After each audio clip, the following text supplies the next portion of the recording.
जय हिंद दोस्तों। आज हम स्टार्ट करने वाले हैं प्रोनाउन।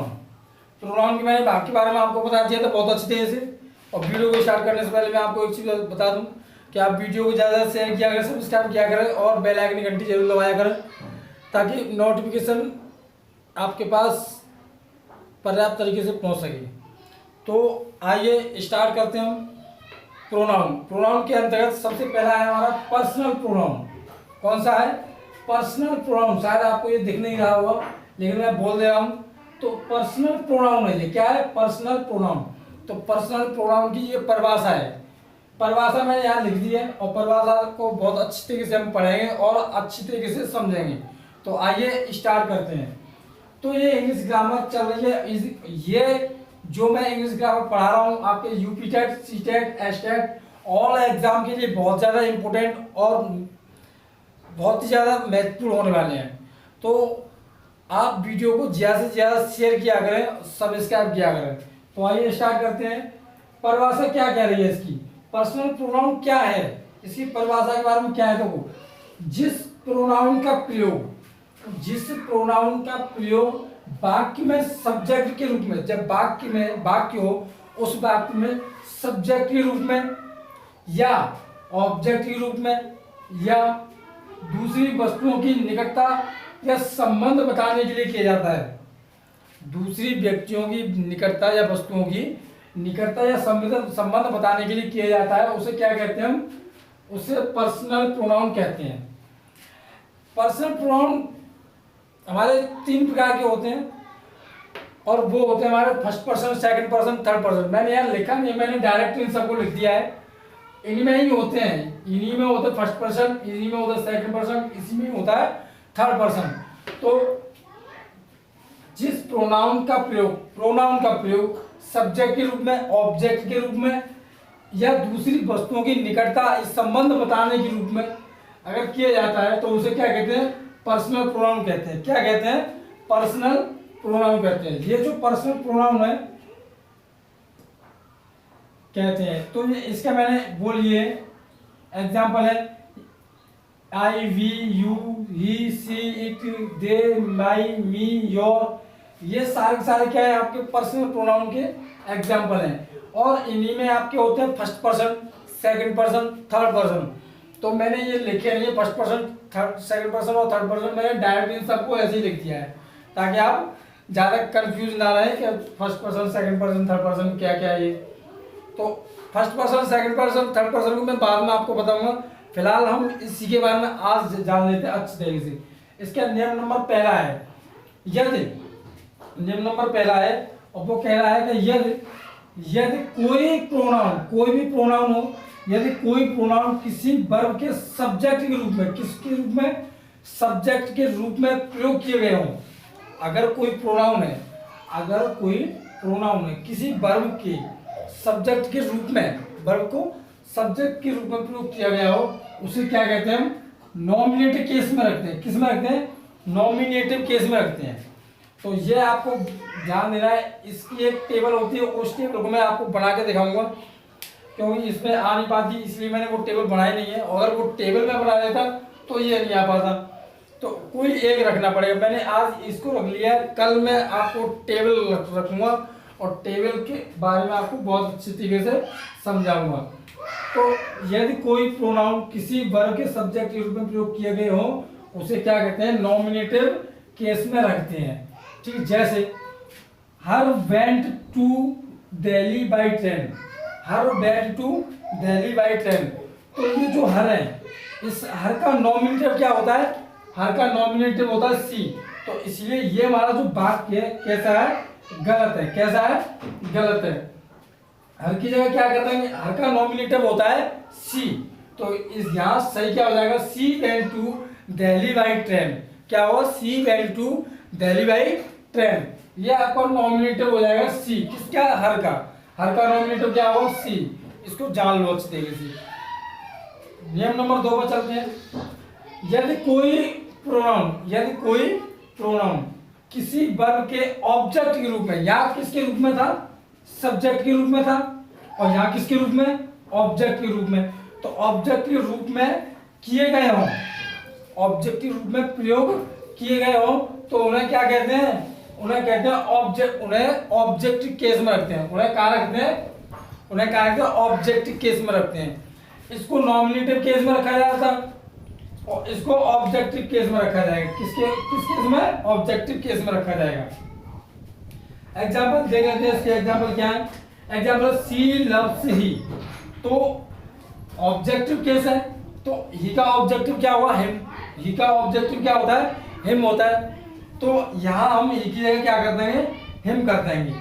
जैसे इस ही को क्या चेंज कर देंगे और सी लव्स ही का कर देंगे, ये गलत है आपका। तो ये होगा सी लव्स हिम, ये कर देंगे तो ये क्या हुआ, सही होगा।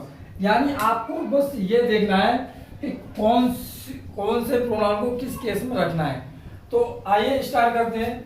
यदि कोई प्रोनाउन किसी वर्ब के सब्जेक्टिव रूप में प्रयोग करते हैं तो उसे हम किसके रूप में रखते हैं, नॉमिनेटिव केस में रखते हैं। यदि कोई प्रोनाउन किसी वर्ब के ऑब्जेक्ट रूप में प्रयोग हो तो उसे किस केस में रखेंगे, उसे ऑब्जेक्टिव केस में रखते हैं। तो आई होप आपकी समझ में दोनों एग्जांपल बहुत अच्छे तरीके से आ गए होंगे और समझ में तो इसलिए आया हूँ क्योंकि साफ साफ लिखा है, आपको दिखाई भी साफ साफ दे रहा है और मैं बहुत अच्छी तरीके से, बहुत ही मेहनत से आपको इन्हें समझाने की कोशिश भी कर रहा हूँ और आई होप आप समझ भी रहे होंगे। तो आइए तीसरे नंबर पर चलते हैं। नियम नंबर 3, नियम नंबर फर्स्ट सेकंड थर्ड तीन ही रखे हैं मैंने इसमें। तो नियम नंबर 3 में क्या दे रखा है कि लेट जो लेट होता है, लेट अथवा प्रीपोजिशन, लेट हो या प्रीपोजिशन हो, लेट हो या प्रीपोजिशन हो, उनके बाद अगर प्रोनाउन आए, प्रोनाउन हो तो प्रोनाउन को किस में रखेंगे, ऑब्जेक्टिव केस में रखेंगे। यहाँ भी ऑब्जेक्टिव केस में रखा जा रहा था लेकिन प्रोनाउन के वर्ब को रखा जा रहा था, वर्ब को रखा जा रहा था। किसको रखा जा रहा था, वर्ब को।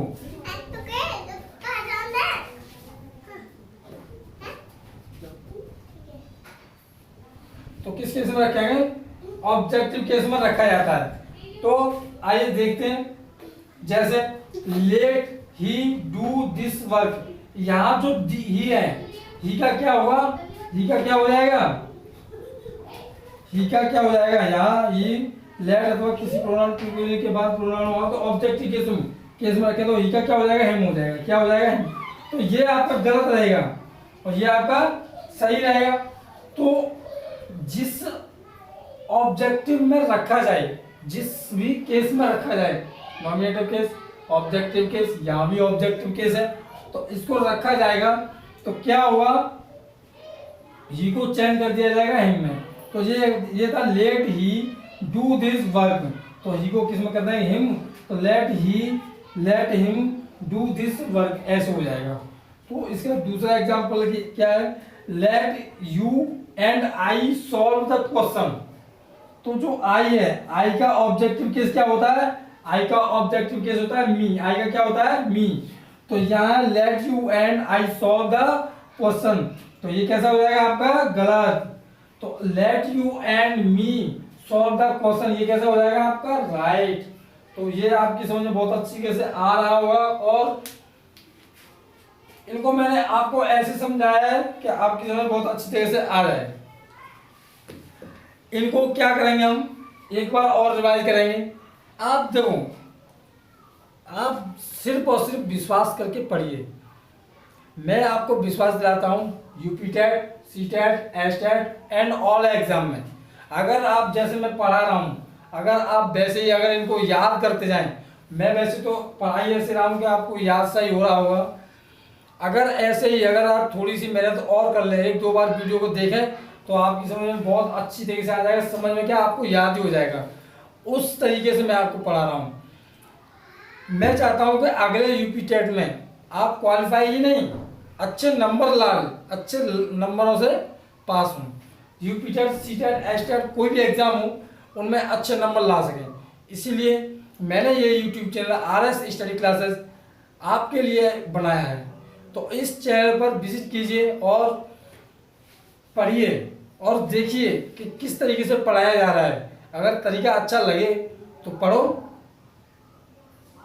कमेंट करो अगर कुछ भी समझ में नहीं आ रहा है तो कमेंट करो।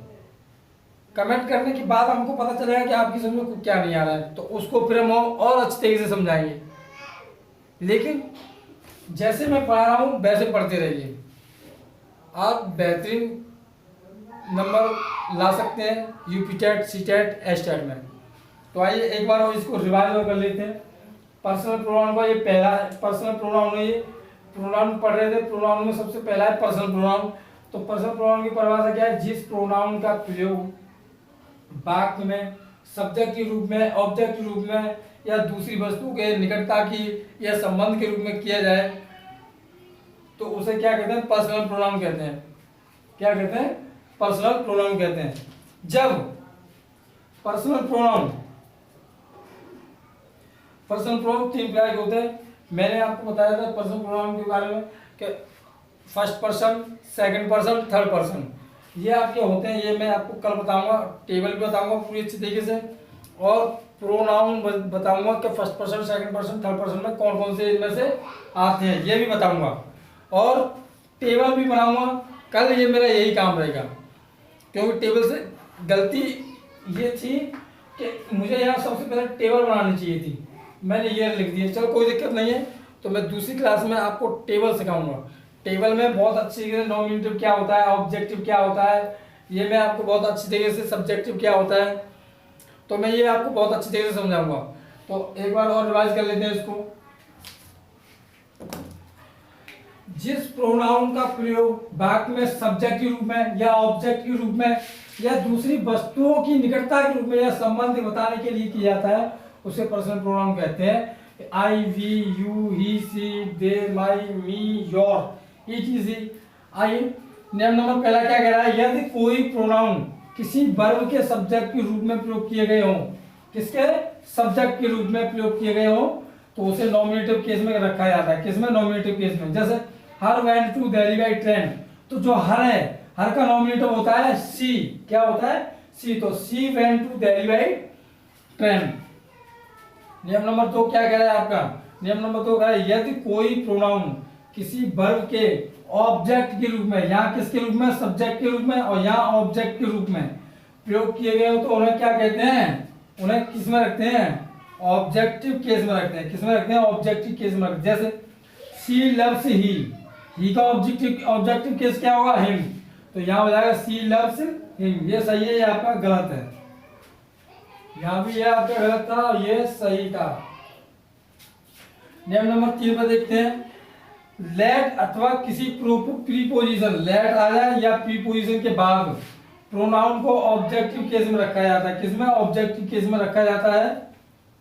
जैसे let he do this work, he का ऑब्जेक्टिव केस क्या हुआ? हिम। तो let him do this work, ये आपका गलत है और ये सही है। दूसरा एग्जांपल देख लो। Let you and I solve the question, I का क्या होगा? मी। आई का ऑब्जेक्टिव केस क्या होगा? मी। तो ये गलत, ओके, ये सही हो जाएगा। Late you and me solve the question, ये सही रहेगा आपका। तो आई होप आपकी समझ में बहुत अच्छी तरीके से आया होगा। और आया क्यों नहीं होगा? मैंने बहुत साफ साफ लिखा है और अच्छे से समझाया भी है। तो आज हमने पर्सनल प्रोनाउन के बारे में पढ़ा और पर्सनल प्रोनाउन के अंतर्गत 3 नियमों के बारे में बहुत अच्छी तरीके से पढ़ लिया हमने। और कल हम टेबल और first person, second person, third person के बारे में पढ़ेंगे, बहुत अच्छी तरीके से पढ़ेंगे। आप बस मन लगाकर ऐसे ही ईमानदारी से पढ़ते रहिए। बिलीव कीजिए, विश्वास कीजिए, आज आप बहुत अच्छा स्कोर कर पाएंगे यूपी टेट, सी टेट में। और मैं आपको बता दूं कि इस वीडियो में जो मैं पढ़ा रहा हूँ, इस चैनल के माध्यम से जो मैं पढ़ा रहा हूँ, सिर्फ और सिर्फ बेसिक पढ़ा रहा हूँ। और बेसिक के सिवाय मैं कुछ नहीं पढ़ा रहा हूँ।